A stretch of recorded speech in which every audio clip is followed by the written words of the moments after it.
Hello, friends. Robert Bevan here, author of the Caverns Creatures series of comedy, fantasy novels, and short stories. With me today is Cameron, aka Prince Phantom, and Hello, today, hello. hello. Today he is going to guide us through his picks for the best feats for the Soulknife Rogue. Yeah, Soulknife, fairly new subclass. I say new; it came out in like 2017, I think, in Tasha's Cauldron of Everything. So not that new, but new for 5e standards. I've never played a Soulknife. Uh, as big a fan as I am of rogues, I'm kind of like just the standard rogue guy. Like Soulknife, they're like 5e's answer to psionics, right? Is that A little bit, yeah. They got a okay? little taste of it. 5e never really delved super deep into psionics. Neither did Uh, I in third edition. yeah, and there's three ways you can go about it. There's a fighter subclass that does it. There's this, and there's the aberrant mind sorcerer. It's kind of where you can go for your psionic kick. I do like the Aberrant Mind Sorcerer. Yeah, I do I too. played that It's once. it's it's actually my favorite, personally my favorite sorcerer, in my opinion, the second strongest one. So, but anyway, today we're talking about the Soulknife Rogue Yeah. and what it does for you. Because if we're going to be talking about what feats are good for it, we should probably run down exactly what the subclass gives you, just in quick rundown. I'm sure. Well, what it gives you and its role in the party. Right. So basically, what the Soulknife Rogue gives you a pool of dice that's scaled. Starts as a D6, goes up to a D8 at level 5, and continues scaling from there. And it's a fairly large pool, I should mention. I think it's twice your proficiency bonus, which is a good chunk. Refreshes on a long rest, and you can spend that pool on different abilities that the subclass gives you.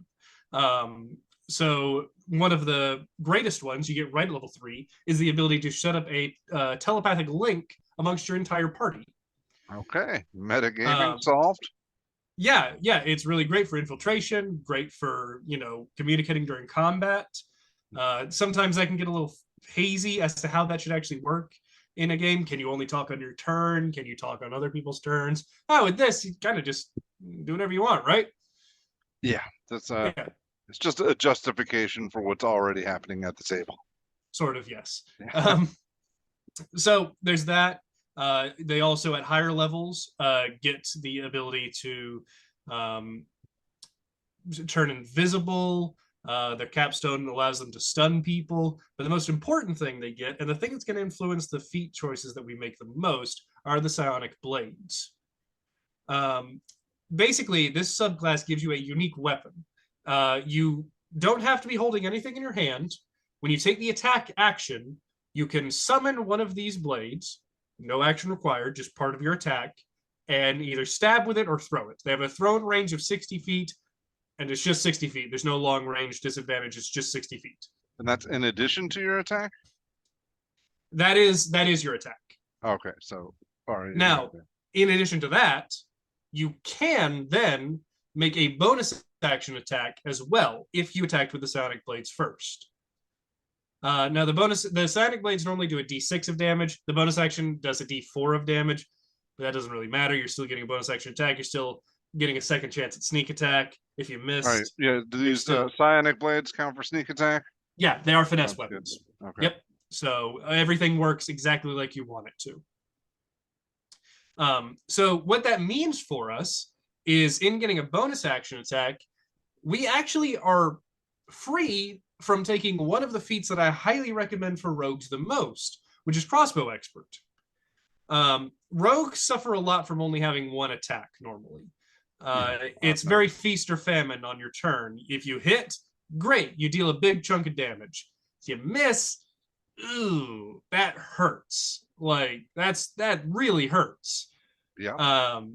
And by having a bonus action attack, you get two opportunities. If you hit with your first attack, great, you've done your sneak attack damage. You can then either do a second attack for a little bit more damage, or you can dash, disengage, do all your typical rogue stuff. If you miss with your first attack, well, now you get a second chance at that sneak attack, and you have a much better chance of being able to land a hit in one of two than just one. Sure. So that is normally a feat in crossbow expert that I highly recommend for rogues because it gives you that bonus action attack. But we don't actually need that. In fact, Soulknife, amongst all of the rogue subclasses, in my opinion, is the subclass that is least feat hungry. There's not really much of anything that we are desperately needing as a Soulknife Rogue. That's good because it leaves us open to get fun things. Exactly, yes. Yeah. So if you want to play a rogue that's not super dependent on feats, in fact, if you're playing in a game that doesn't allow feats, because those do exist apparently, this is a very, very good subclass for that. So with that in mind, with the thought process that we don't need crossbow expert, well, where does that leave us? The actual Soulknife, the knives that we get are actually kind of a little bit difficult to work with in terms of improving them. They deal psychic damage, so they can't be improved by something like Slasher or Piercer. What about Sharpshooter? They don't work with Sharpshooter either because they're thrown weapons. Yeah. That's yeah. So that does, you know, impose a little bit of a challenge here in terms of optimizing them. So really, if you're going into playing a Soulknife, the only real way you can increase your damage is by grabbing the thrown weapon fighting style. Now, rogues don't get fighting styles normally. So if you don't want a multi-class, and I know a lot of people are against that, then the best way to do that is to take the fighting initiate feat in order to get thrown weapon fighting. And what that does for you, it gives you a +2 to damage whenever you hit with a thrown weapon. So if you're making 2 attacks every turn, that's a potential extra 4 damage every turn. That's the best damage increase that we're going to see from this subclass. Well, that's all right. I mean, that it's something. It's not bad over time. Yeah. Yeah. To be clear, it's not bad. Yeah. It's just when we compare it to something like the +10 from Sharpshooter. Yeah. It is a little bit lacking. So the Soulknife, really, if you're looking at this, you're not looking at a subclass that's going to pump out a ton of damage. To be fair, no rogue is very good at that. Rogue has the second lowest damage potential in the game, only beating monks. So, yeah, really, we're looking here for ways to boost our utility, which rogues are already great at, and this rogue in particular is really good at. This rogue shines out of combat even more than most other rogues because they get an ability at 3rd level which allows them to spend one of their die and add it to a skill check. And specifically, they get to add this die after they know they have failed the check. And just to make sure you don't waste them, if you use the die, roll it, and it's still not enough to pass the check, you get the die back. Oh. So you only expend it if you succeed. That's interesting. Does this stack on something like guidance? It can, yes. Okay. That's yeah, so grabbing guidance for yourself through something like Magic Initiate or just having somebody in the party with it, really, really would be very helpful for this rogue. So yeah, we look at some things that might give us some magic. So we already mentioned Magic Initiate. Great option. You can grab Find Familiar, you can grab Guidance, you can... Well, actually, you can't grab both of those with the same pickup of Magic Initiate because you have to pick from the same class. I mean, you're handling the skills. Yeah. You're doing a good job. Somebody else in the party can take Guidance. Yeah. Yeah. So yeah, you can obviously take Magic Initiate. A Familiar would... Familiars are great on rogues. They're great on everybody. Yeah, rogues really love them. Yeah. And in that same vein of taking magic, Ritual Caster, I think, works really, really well for rogues. I can believe that, yes. You do have to have a 13 wisdom to take Ritual Caster, but likely as a rogue, you're probably putting a little bit into wisdom already. So for perception or what? Yeah, perception is normally the big thing that rogues are called on for wisdom. Some rogues will prioritize charisma. Some might even prioritize intelligence. That's normally the arcane trickster that does that. But if you have the wisdom for it, I think Ritual Caster is a really good choice for you. Because I was going to say any non-spellcaster, but spellcasters as well. Yeah. It opens up a large amount of doors for you. This is another way to get Find Familiar, obviously. And also things like Detect Magic, Unseen Servant is what I meant to say. Sorry. Yeah, I mean, all right. So if you're taking Ritual Caster, Do you think it's important to take Magic Initiate Wizard? Mm, probably not. I would say there's no cantrips that I'm really wanting to get. Um, I hmm, I have to think about this for a second. If the two blade cantrips work with these psionic blades, because Booming no, Blade they and do Green not. Frame? Yeah, they do not. I know because in order to cast those cantrips on a weapon, the weapon has to have a gold piece value of 5 silver pieces or more. Wow. And the psionic blades have no gold value. Right. So the blade cantrips don't work. That would actually be, well, no, it wouldn't even work even if they did, because it's casting a cantrip, not taking the attack action. So you wouldn't be able to summon them. It doesn't work for a lot of reasons. Okay. Okay.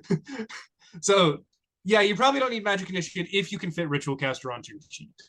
But if you don't have the 13 Wisdom sake, Ritual Caster, Magic Initiate is a fine substitute to at least grab Plant Familiar. Sure. But yeah, I really think this is it's also fun for rogues because rogues like to steal, right? Yeah. So you can go around heisting spell scrolls that have rituals on them and add them to your ritual list. You know, it adds a new mini game for you in the campaign. Sure. And I really appreciate that. Oh, you don't have to sell me on Ritual Caster. It has a multitude of benefits. Yeah. So the Soulknife does get the ability to do a bonus action teleport eventually at 9th level. It's a bit unreliable. It relies on how big of a number you roll on your psionic energy die. Basically, it's whatever you roll times 10 is how far you can teleport.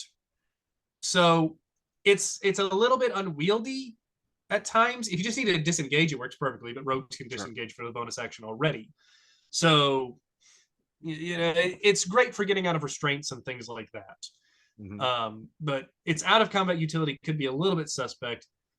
And we're also getting invisibility, so that puts Fey Touch, which gives us Misty Step, and Shadow Touch, which gives us invisibility, in kind of awkward places, right? Because we're already getting a teleport, and we're already getting invisibility. Now, granted, we don't get invisibility until level 13. So if you want invisibility earlier than that, then Shadow Touch is the way to go for that, obviously. And you probably do. Yeah, you probably do. So, you know, weigh that with how much you think you'll need those. Also, if your campaign's not going to make it to level 13, think about that too. All right, well, we've got Fey Touch, Shadow Touch, and similarly, Strixhaven Initiates. Yeah, Strixhaven Initiate covers a lot of different spells and options. Nothing in there really jumped out at me, to be perfectly honest. I haven't looked at it in a while. Yeah, well, it allowing us to cast, you know, spells just once or twice in a long rest for a whole feat slot is kind of difficult to justify in my eyes, especially with the Strixhaven Initiate list. I haven't looked at them in a while either. I should also probably pull that up. But nothing in them is really piquing my interest that much last time I read it. I talked to Sam recently about Strixhaven Initiate. We did a video on it. On the way it works is a little bit different from Fey Touch and Shadow Touch in that which one is it that you can cast the spells you get with your current slots? And I guess that doesn't matter as much for a rogue since you don't have slots. Don't have any spell slots. Yeah. Looking through here, none of these cantrips. I mean, there's guidance from the Quandrix school. That's really it in terms of cantrips. And then you're looking at the Quandrix school would allow you to get guidance and find familiar all in one feat. Well, that's handy. Yeah, so that's notable. Well, that would be, but I don't, is that better than Ritual Caster though? It's a good question, isn't it? I'm not sure. If you have someone else in the party that has access to guidance, Ritual Caster is clearly better. Yeah. I think if I knew that my campaign wasn't really going to go long enough for me to benefit from Ritual Caster, because I wouldn't get it until like level 8 or so, because I definitely want the familiar first, and I probably want guidance first, right? Right. then I'd probably take the Quandrix School from Strixhaven Initiate first. It's a bit campaign dependent, you know, how long your campaign is going to go, but both of them are good options. So consider those. Another spell-like option that I would highly recommend is Eldritch Adept to get an Eldritch Invocation, specifically Misty Visions. Misty Visions is the one that allows you to cast Silent Image at will. Silent Image, yes. And rogues can do a lot with that. For one, you can create something for you to hide in, very easy. You can block off a passage with a wall. Even if that wall is fake, it might fool somebody for a second. That might be all you need. Or if you do steal something, you can create an image of it to make it look like it's not stolen. That's a great application. Yeah, long enough for you to get away. Yeah, less than an hour, I think, or at least 10 minutes. So that's plenty of time for you to get away. Yeah. So I personally, Misty Visions is my favorite Eldritch Invocation. I don't think it's the best one, but it's my favorite. With a creative player, there's so much you can do with it.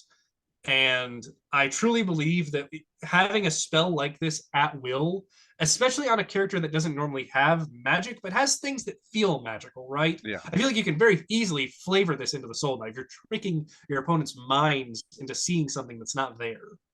I feel like it fits into the flavor very well. Oh, sure. And I think there's a lot that you can do with it. Just see it in play. And I have seen it in play, by the way. I had a very creative player who spammed this thing to heck and back. And it was very effective in a lot of cases. I mean, here's the thing.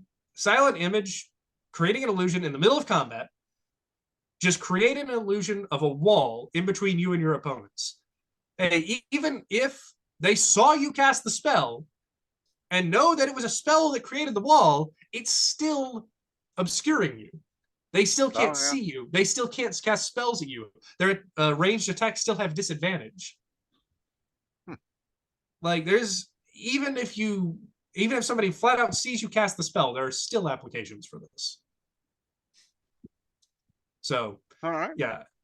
And also, since we are so good at skills, this is a character that I could feel really good about taking Lucky very early on. Lucky is normally a feat that I only recommend as your level 19 selection, because it's good, but there are higher priority feats, right? Sure. Well, with this character, we really don't have that many higher priority feats, to be perfectly honest with you. We really talked about a lot of different ways to get Find Familiar. That's true, yeah. But maybe getting Find Familiar is high priority. But, and I should mention also, if somebody else in your party has Find Familiar, it's no longer that big of a priority. Mm. It works as much the same way as Guidance. The party really only needs one familiar. There are benefits for having two, but it's diminishing returns. Right. So, if you have a wizard in the party, man, you're really looking at this list and being like, what feats do I even want? Because there's not a whole lot that synergizes with what this rogue is trying to do. There are the feats that give you, cantrips. You're essentially playing a utility character here, so yeah, any more of those that you can pile on is great. Yeah. One feat that I don't normally recommend even to rogues, but I could maybe see as useful here is Skulker. Skulker, the main part of it that I want to take advantage of is where it allows you to, if you're hidden and you make an attack roll and you miss, you're still hidden. Normally, if you do that, you make an attack roll from hidden, you're no longer hidden, hit or miss. Mm-hmm. But Skulker says that if you do miss, you're still hidden, which means that bonus action attack you make can still benefit from sneak attack if it hits. Right. So that Skulker, normally not a feat that I prioritize because, rogues normally only make one attack per round anyway, unless you're taking a feat to fix that. So there's really not much benefit from it, right? Yeah, I'm not. And there are other ways to, have advantage, because that's all you need is advantage on your attack for the sneaky attack to count. So I'm not sure if you can get advantage by a different means, then staying hidden isn't necessarily a super big priority. Yeah, advantage or just having an ally within 5 feet of the creature. Right. Yeah. And by the way, a familiar can do both of those things. I have heard different things about the familiar in that role. Yeah, well, a familiar can one take the help action to give you advantage. But And I mean, two, I don't. It doesn't. It can't attack, so it's not a threat. It's not threatening a square. well, it doesn't have to be. It doesn't have to be attacking the opponent. It just has to be your ally. I thought it had to be posing a threat. No, All right? I think it just has to not be incapacitated or unconscious. I think We should get it. I will verify this. All right. I'm pretty sure on sneak attack, It would be nice to know this one way or the other. as long as the enemy. Okay, yeah, you don't need advantage on the attack roll if another enemy of the target is within 5 feet of it. All right. Well, yeah. I guess maybe it's a little bit open to interpretation, but I mean, I'd listen, say if friend you're of the my enemy, friend or friend of my enemy is also my enemy. That's not how it goes. Whatever. well, here, think of it this way: if I was attacking you and my dog was also with me, whether or not my dog had attacked you yet, you would probably consider that dog to be a threat to you as well, right? Because it's under my command. Yeah, but if I mean a dog can attack me, your little squirrel guy. I mean, You can have a part of cat as a familiar. I understand.